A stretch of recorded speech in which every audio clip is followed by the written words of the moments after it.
Do you find negotiations intimidating? Does the word negotiation alone make you start to sweat? If so, you are not alone. And there are very real reasons for why we feel this way. This week, I talk with Moshe Cohen, a negotiations expert, mediator, and professor at Boston University, about why it's so hard for us to negotiate at work, when in actuality, we're negotiating all the time in all areas of our lives. We also talk about how to reframe negotiations in more empowering ways, as well as strategies that you can use to more confidently navigate your own negotiations. Thank you so much, as always, for listening. Welcome to the Impostor Syndrome Files. My name is Kim Menninger, and as an executive coach and former high-tech leader, my personal mission is to help professionals overcome imposter syndrome so that you can advance your career with confidence. Each week, I interview a new guest who brings a powerful perspective to this conversation, including personal stories, best practices, and new insights. The more we talk about this issue, the more we destigmatize imposter syndrome, recognize that we're not alone, and empower ourselves to access the tools and resources that can help us and those around us. Thank you so much for listening and for sharing with others you think would benefit from this conversation.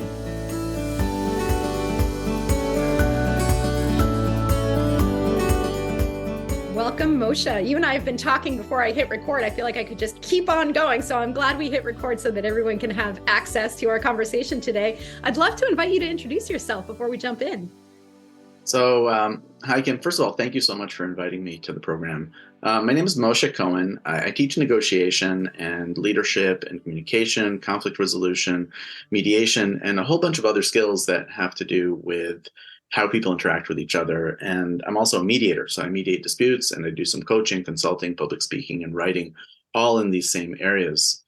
I teach at BU at the Questrom School of Business. I've been there since 2000, and I teach in the management and organizations department. So essentially the same skill set, but this time mostly to MBA and specialty master's students. And then I also run my own consultancy called The Negotiating Table, where I've been doing this for a long time, since 1995. The funny part is that, like most people in the negotiation field, my undergraduate was in physics. And actually, for most people, that's not the case. But for me, it was. I did physics for 4 years at Cornell and discovered that physics is way too hard for me. So as a result of that, I never went into physics. I went into electrical engineering instead because it seemed easier at the time. And almost anything was easier compared to physics. And I did that for a couple of years, decided if I was going to be an engineer, I should have a degree in it. So I went up to McGill, got a master's in electrical engineering, specializing in robotics. And then I was a roboticist for the next 11 years. Over the course of doing that, I found myself moving more towards the people side of things. So I decided to go into management, knowing nothing about management, went back to school. I went to BU, got my MBA. And in the course of doing my MBA, I discovered that I'm a really terrible manager and I hate managing.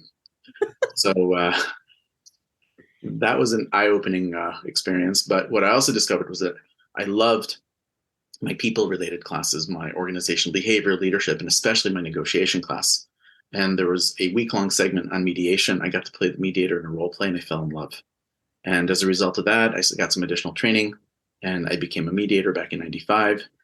Started mediating like crazy. I mediated 83 cases my first year, and then just kept doing that. But it turns out that mediation is a great thing to do, but a hard way to make a living. So most people add other things to it. In my case, teaching was the natural thing to add. So I started teaching classes on negotiation, mediation, eventually these other subjects.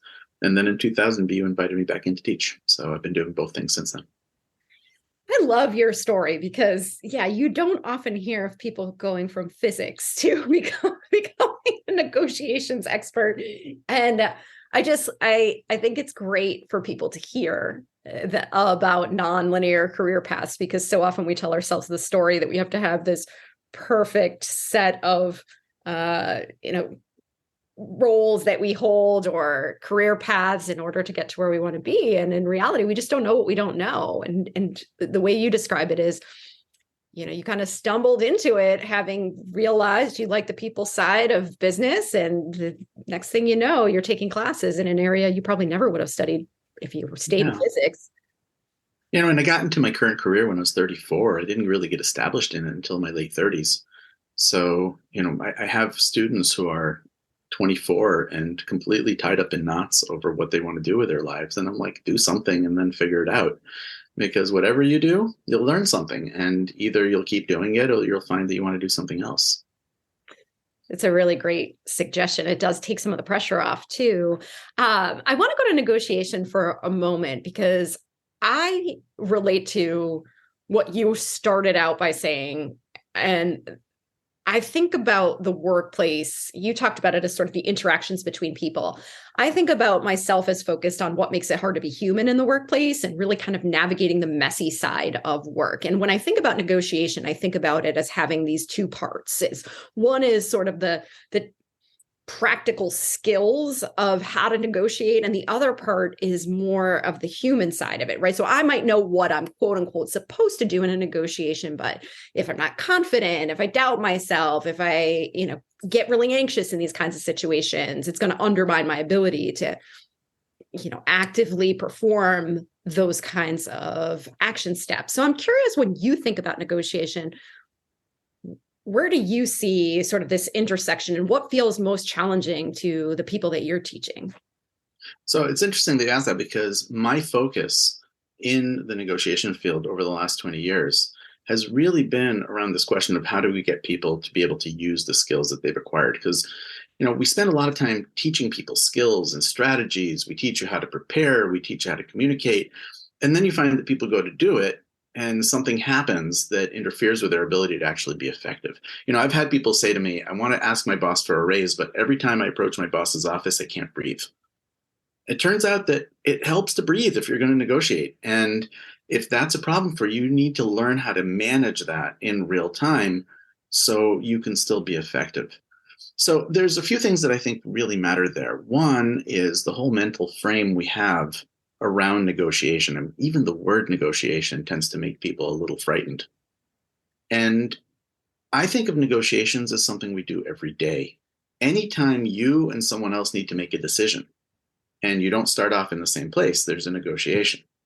So I negotiate at home routinely over very simple things, right? So, my son wasn't feeling well today. Does he go to school? Does he not go to school? Do I call school and call him out? Does my wife call school and call him? All of these things are negotiations, which means that if negotiations are something so common and ordinary for us, they become a lot less scary. Because when people think about negotiations or hear the word negotiations, very often they think about things like buying a car, which is really stressful, negotiating for a job, which is really stressful, negotiating to buy a house, which is really stressful. But they don't realize that those same skills they use every day for their routine interactions with other people are also negotiation skills, and they apply to those same situations as well. The second thing is, I think of everything in the world, including negotiation, as conversation. It's just two people having a conversation, except it's a conversation with a purpose. Mm-hmm. And the purpose is to see if there's a meeting point between what I need and what you need, so it makes sense to play together. If that turns out to be the case, then there's a reason to move forward together. If it's not, then you go meet your interests in another way. I'll go meet my interests in another way, and we're both fine. So if you think about those two things as negotiations happen every day, and negotiations are really just conversations, you take a lot of the pressure off yourself when you're even thinking about the term negotiations.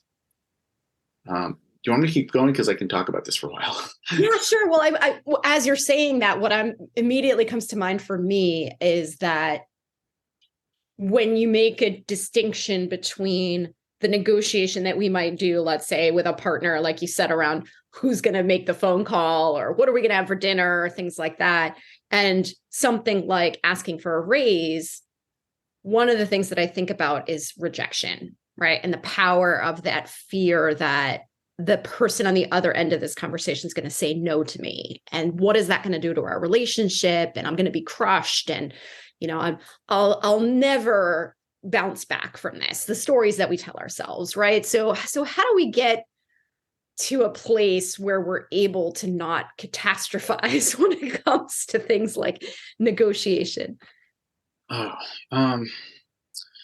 So, we, as you really very well bring up, we bring a lot of fears into our negotiations. And I like to think of those fears on three levels. There's fears of tangible hurt. If I'm applying for a job and they make me an offer and I ask for more money, they might rescind the offer and might not get the job. So that's actually something tangibly bad happening. We have a fear of relationship damage. You wouldn't believe how many people have told me, I want to ask my boss for a raise, but I'm afraid of damaging our relationship. And I got to tell you, if you can damage your relationship with your boss by asking for a raise, you kind of have a problem with that relationship already. That's a very good point. Right? And the third category is fear of emotional pain. Right? And a lot of that has to do with rejection, but not necessarily just rejection. If I ask for this, the other person might get upset with me. I don't like it when people are upset with me. Or the other person might begin to cry, and I'm like, oh, stop crying, because I really don't like it when I make people cry. So when you look at these fears of tangible hurt, relationship damage, and emotional pain, they tend to be really pervasive when people go to negotiate. And having fears isn't bad. Having fears is normal. We all have fears, right? My cat has fears. Right? Fears are things that keep us from running into the street. So fears themselves aren't bad. It's when we let them define and dominate our behavior. That's when things get really bad. And the impact of these fears on negotiations can be pretty severe. For one thing, if you're so fearful, you might not engage in a negotiation altogether. I want to ask for a discount, but I'm not going to ask for it. So now you haven't asked for it. You might cave at the slightest resistance. So you finally get the courage to ask, and the person says no, and you go, okay, I guess so. And you just slink away. Or you might rush through the negotiation just to get over the discomfort as quickly as possible. So these are some, and there's other things that happen, but these are some of the big ones that are the impacts of our fears. And the antidote to that begins with awareness. And, the cornerstone of emotional intelligence is just being self-aware. And if you can be aware of what you're afraid might happen if you negotiate, and what you're telling yourself that might happen if you negotiate, then you can start managing those fears so they'll still be there, but they won't be driving the bus.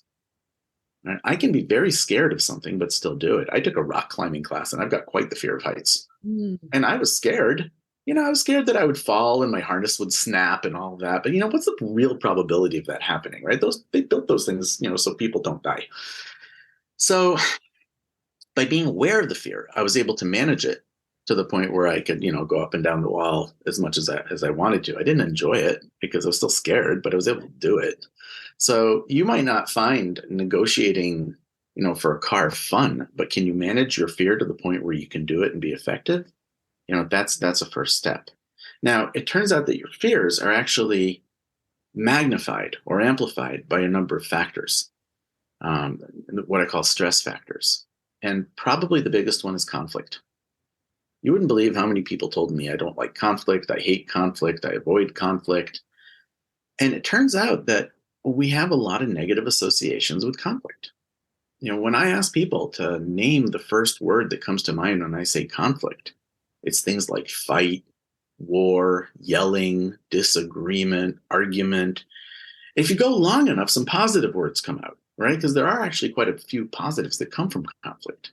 New ideas, growth, learning, resolution, but those aren't the ones that come to mind first.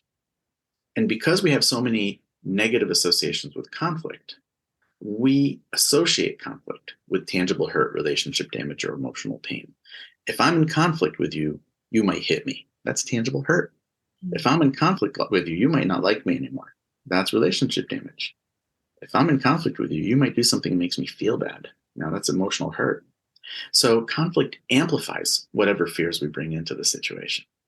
The second factor is uncertainty.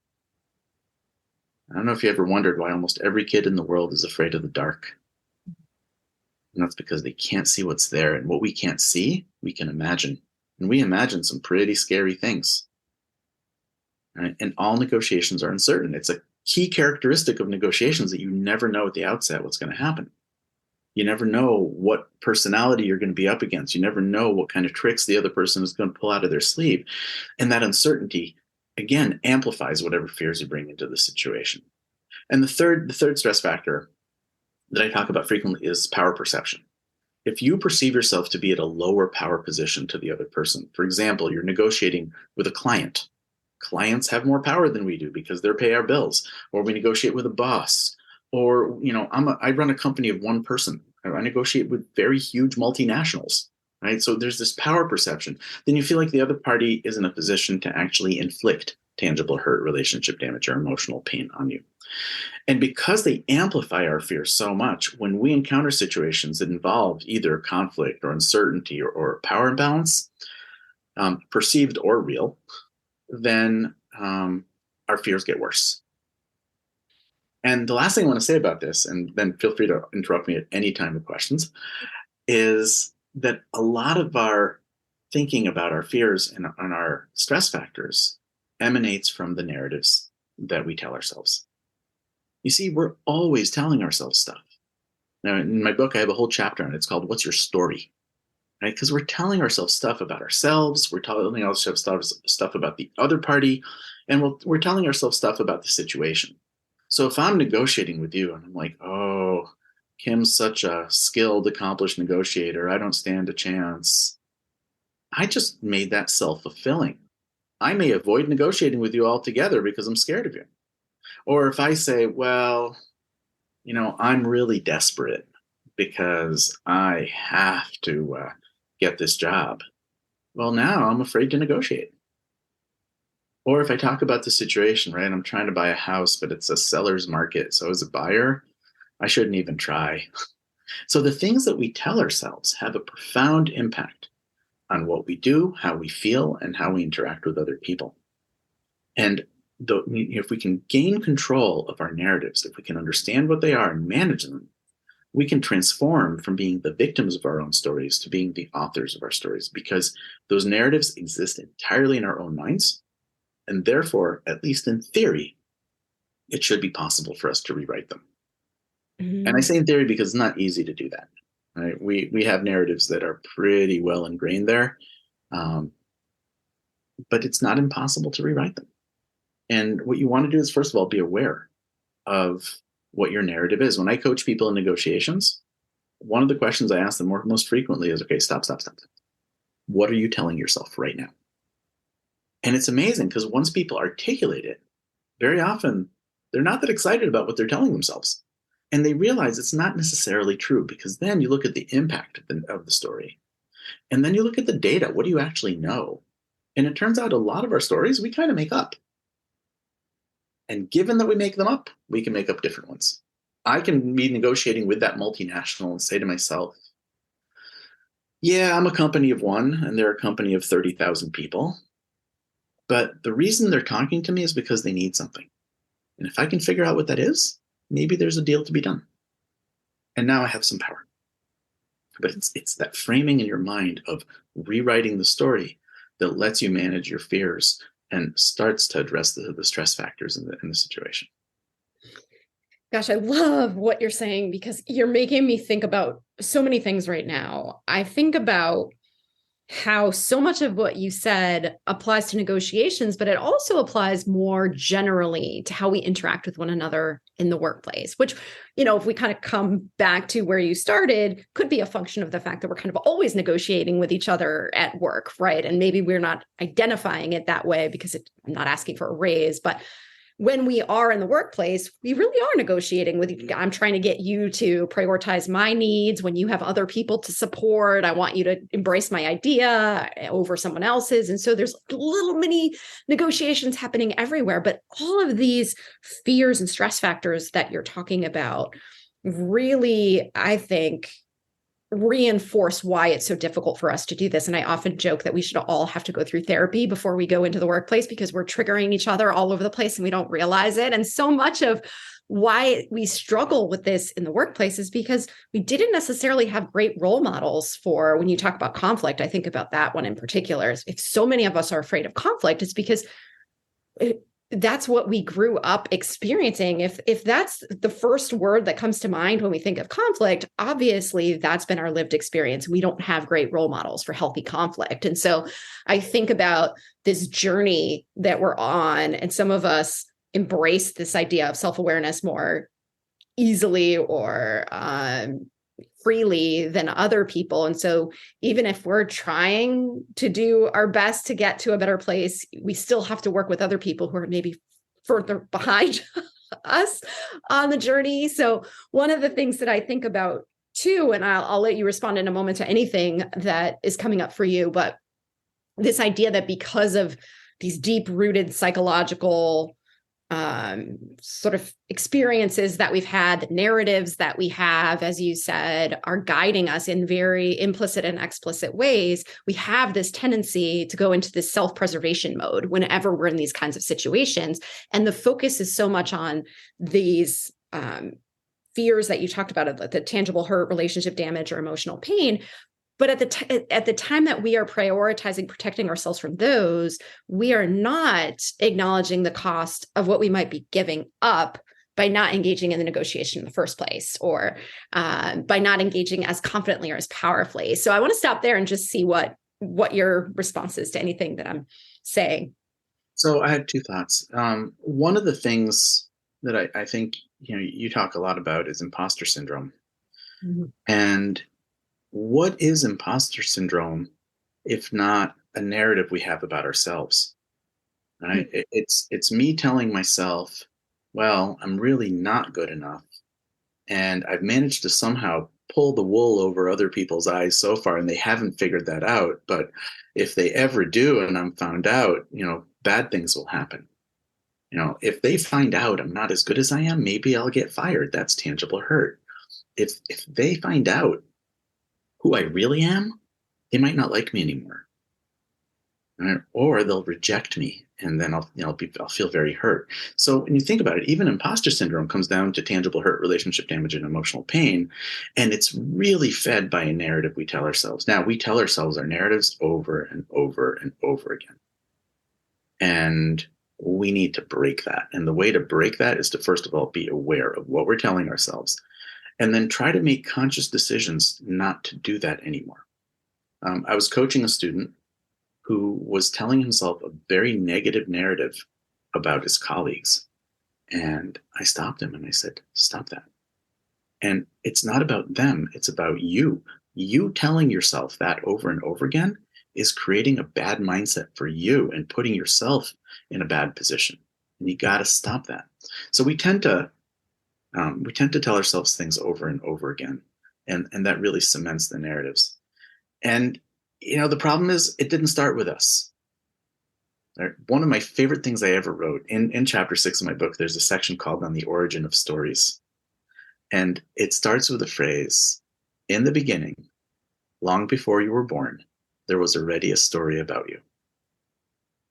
And it goes from there. But what it says is that our families, our society, have a story about us that they consciously or unconsciously feed us over and over again from the time we're very young. And by the time we're like 5 years old, we've internalized that story. And then whatever happens to us in our life, we tend to reinforce that story. So by the time we become adults, we are imprinted with a story that we mostly didn't create, but then we've reinforced over time. Well, now that we're adults, we have a very difficult choice.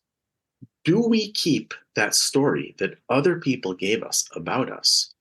Or do we decide what story we want to have about ourselves? And making that shift is profoundly difficult. But without it, we are victims. Without it, we are trapped in whatever story that other people created for us. It might not be just our parents. If you think about it, the normal schoolyard is run by school children, and they're not always very nice, right? And you might have a story that you developed about yourself because of how your friend group treated you that now has become permanently imprinted in your brain. Well, it's not permanent. You can change it. It just requires a lot of attention, a lot of work, and a lot of setbacks to get there. But it's not impossible. Change your story, you change your life. And this is true about negotiations too. If I change my story from thinking, I'm not capable, to I'm going to try and I'm going to learn over time, things change. That's so powerful. I think about this a lot too, because I often say, especially going back to what you were saying about uncertainty, I think so much of our self-doubt is rooted in the uncertainty of what might happen. And I often say, in the absence of information, we'll make it up, right? And we usually don't make it up in ways that are favorable to ourselves or others, right? We're making up all kinds of stories all the time. But I love the way you describe it as if we can make up one story, then we can tell ourselves a different story. And so I'm curious whether you think on sort of a practical level when it comes to negotiation. So imagining people listening who are saying, oh, good timing, I've got this conversation with my boss next week. There's inner work that we're talking about that could take years of our lives to really process all of these things. And I don't know that we ever get to a point where we're fully healed from all of these forces that we're talking about. But I wonder, are there more immediate things that can help us with some of the storytelling and some of the doubts that we bring into these kinds of situations on a daily basis to just sort of help us break out of that box and empower ourselves in the moment? Yeah, sometimes people ask me, what are like the 3 pieces of advice you give people, in order to negotiate better? And the first one I would say is prepare. The better prepared you are, typically, the better you're going to do. But also, the more prepared you are, the more confident you feel. And there's a huge correlation between confidence and success. If I'm going into a negotiation, let's say, with a vendor, and I don't know anything about their product, I don't know anything about their company, I don't know anything about their competitors, then I go in there and I'm nervous because they might hit me with stuff I don't know. If I go in and I'm negotiating, let's say, for a job, and I don't know anything about the job market, and I don't know anything about the person I'm negotiating with, and I don't know how valued I am in the market, how the market values my skills. Again, I go in very nervous. But if I've done really good preparation, and I have my talking points written out, and I have, I've done some research on the internet to find out what other companies are paying for my position and that kind of thing, I'll walk in there with a lot more confidence. So rule number 1 is prepare. The better prepared you are, the better you're going to do, and certainly the better you're going to feel. The second thing is, and this is, one of my, guiding philosophies, is that life happens in moments. You could have a great negotiation, and then all of a sudden, in one moment, something happens and it could all fall to pieces.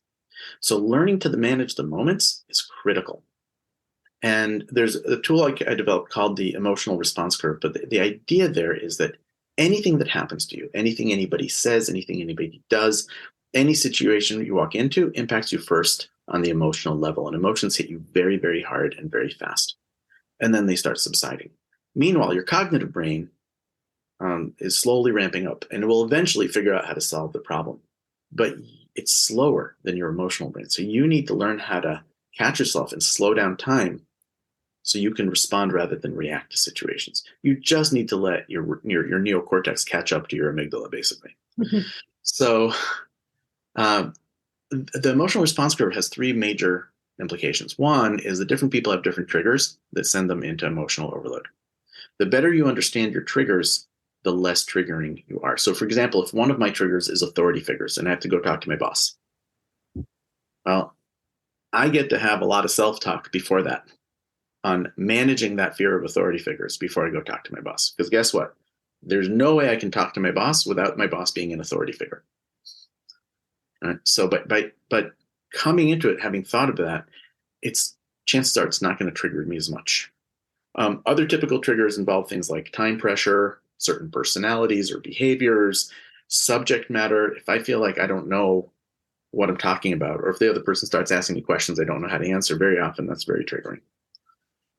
Surprises, that's a big trigger. So again, preparation helps. Knowing yourself really helps. And it doesn't eliminate the triggers, but it reduces them. You get fewer triggers, and usually their impact isn't as severe. No matter what, you're still going to get triggered. So the next thing you need to do is catch yourself. Catch yourself when you've been triggered, so you stop yourself from doing or saying something you regret.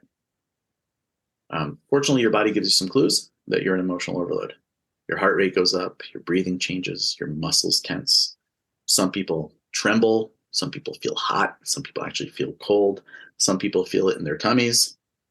There's a word for that. It's called the Collywobbles, which is why I called my book that. Oh.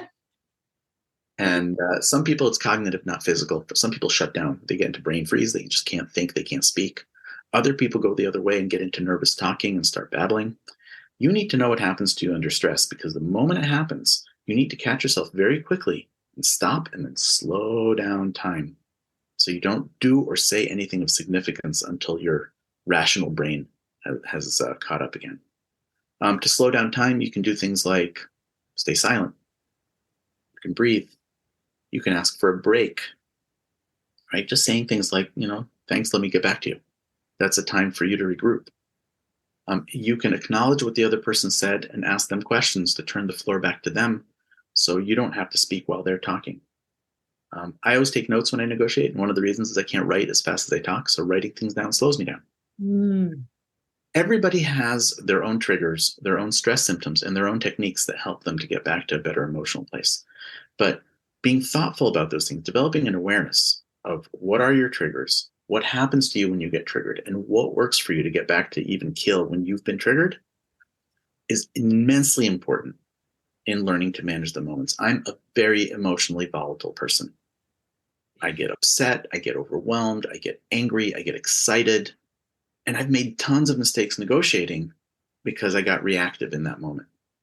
So learning to catch myself and slow down time has been critical in learning how to manage my reactions. So I'm responsive rather than reactive, and it's made me a much more effective negotiator. A few months ago, I had a very upsetting thing.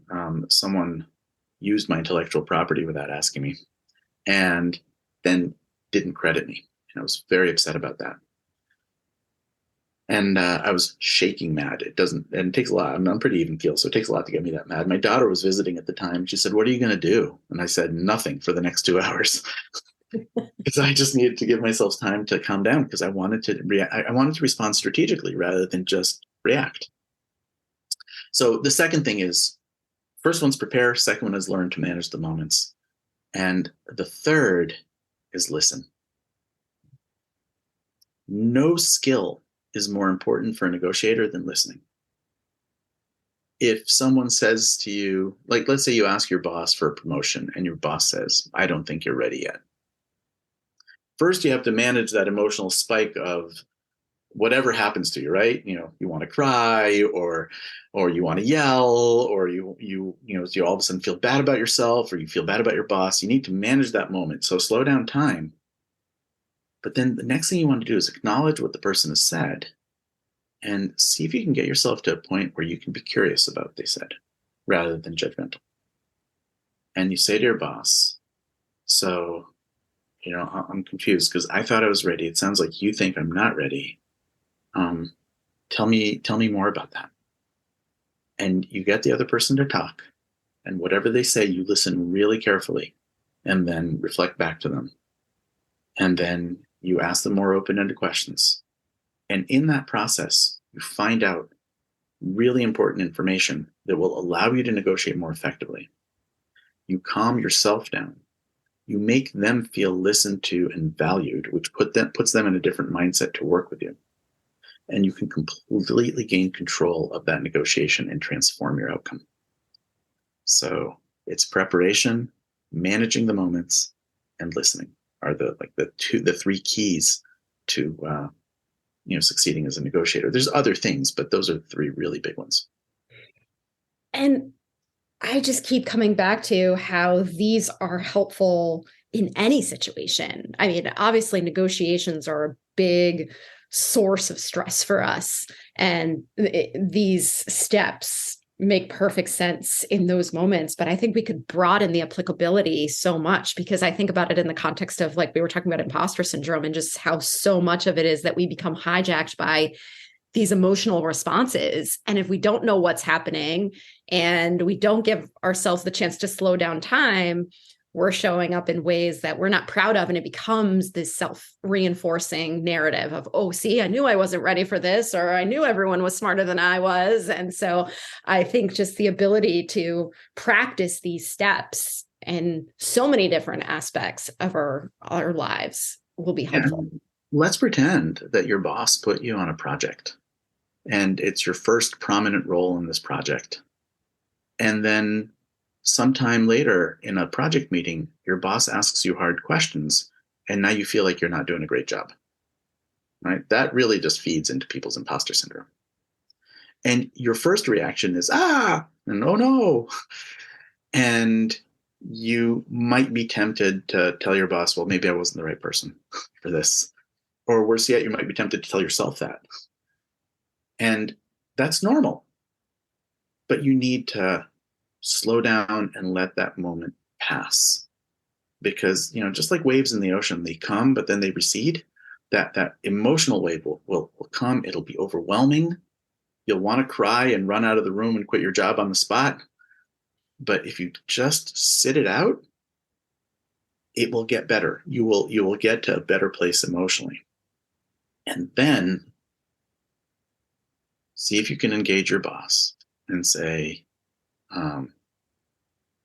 it sounds like you think I could be doing some things differently on the project. What are some of those things that you've observed, and what do you suggest? And now you're just two people having a conversation. Yes. So it's all about that. And by the way, if you come into that meeting super prepared, then there's a lot less of a chance that your boss will ask you a question you don't know how to answer, or that some issue will come up that you haven't thought of. Yeah, absolutely. And I wonder too, so much, and I'm thinking about this in the context of emotional intelligence. I think so much of this is our own work to do, but I find it helpful to remind people that just as you're on that emotional wave, other people are too. And a lot of what you're seeing in them, especially in a situation that may be emotionally charged, is their emotional reaction and not their most rational argument or presentation. And so just reminding ourselves that this isn't about you can also be helpful. I've had the pleasure of raising 6 teenagers. Oh, wow. And talking about volatility, right? And being being flung around by your emotional reactions to things. You tell a teenager they can't go to a party, and the whole world has ended, and they will be social outcasts, and you're the worst parent in the world, and they hate you, and they say all sorts of vile things to you. And if you let yourself become reactive to that, it just creates a cycle that's very negative. But if you just wait them out, much of the time, at some point, cooler heads prevail. And you can have a more reasoned conversation about it. With teenagers, that's the advanced class. Your mileage will vary. But, being a teenager is hard. Yeah. Right? I don't envy them what they're going through. It's not fun to be on the parent end of that either, but it's, but all people go through that, right? With teenagers, it's just exaggerated. And if, let's say, you have a colleague who's upset about something that you did, maybe something inadvertent, but they're upset with you and they're yelling at you, you might be tempted to be reactive, right? You might yell back, you might shut down.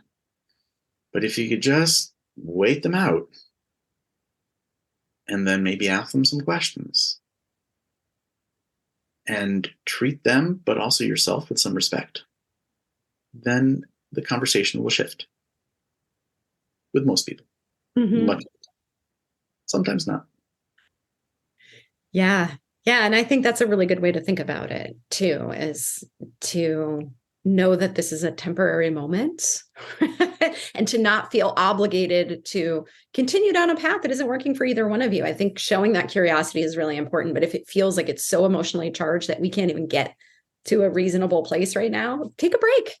Don't force it. Don't feel like you have to continue this conversation in this moment.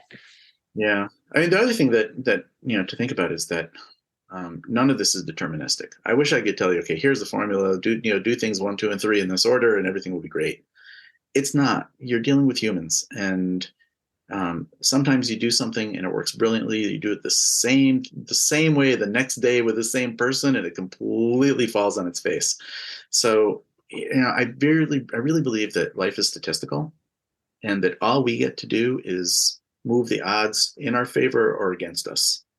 And then the rest isn't up to us. It's up to the other person. It's up to chance. There's a lot of luck that happens in how things happen around us, but we get to manage the odds a little bit. And I like to say that in life we have to be smart and we have to be lucky.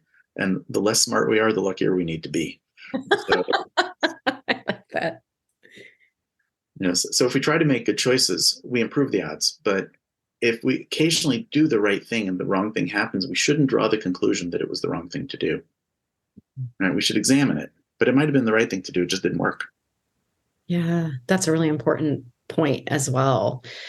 Well, as usual, I could talk to you all day. So I know that you have a book, and I want to make sure that everybody knows how to find you and get more of your great wisdom. Where can people find you? So a great place to find me is on LinkedIn. If you look at Moshe Cohen Negotiation, I'm the first person that pops up. And I post very regularly. Every 2 weeks, I do a video about negotiation, and then I post articles and posts either about negotiation or about leadership, optimism, mindfulness, those kind of things pretty much every day. I've written a couple of books. My first book about negotiation is called Collywobbles, How to Negotiate When Negotiating Makes You Nervous. And it's available on Amazon. It's available on Kindle. It's available as an audiobook on Audible and on other platforms as well, and in almost every bookstore. And if you go on any bookstore's website, you can find it as well. My second book is called Optimism as a Choice and Other Timeless Ideas. It's a collection of essays I wrote during the pandemic that is uplifting and reminds you that things can be bad and we don't control that, but we do control how we respond to them. And that can dramatically improve our quality of life. And I'm working on a whole bunch more books. There's another book of essays coming out soon. I'm working on 3 others. So, looking forward to engaging with anyone. I'm pretty easy to find, and reach out to me. I'm happy to have a conversation. Well, Moshe, I'm going to have you back when you have new releases coming out, whenever the time is right. I'd love to continue the conversation. And thank you so much for another great conversation. Thank you so much for inviting me, Kim. It's really been a pleasure, and I look forward to continuing more conversations with you. Thanks so much for listening to the Impostor Syndrome Files. If you would like to continue this conversation in a safe and trusted space, I would love for you to join my virtual discussion group every Thursday at 12 p.m. Eastern. For the past several years, the group has been limited to women, but it is now open, regardless of gender, to anyone who is interested in exploring and troubleshooting common workplace challenges, building better awareness of ourselves and others, and becoming more inclusive allies at work. Check out the show notes for more info on how to find us, and please join us next week for another episode of the Impostor Syndrome Files.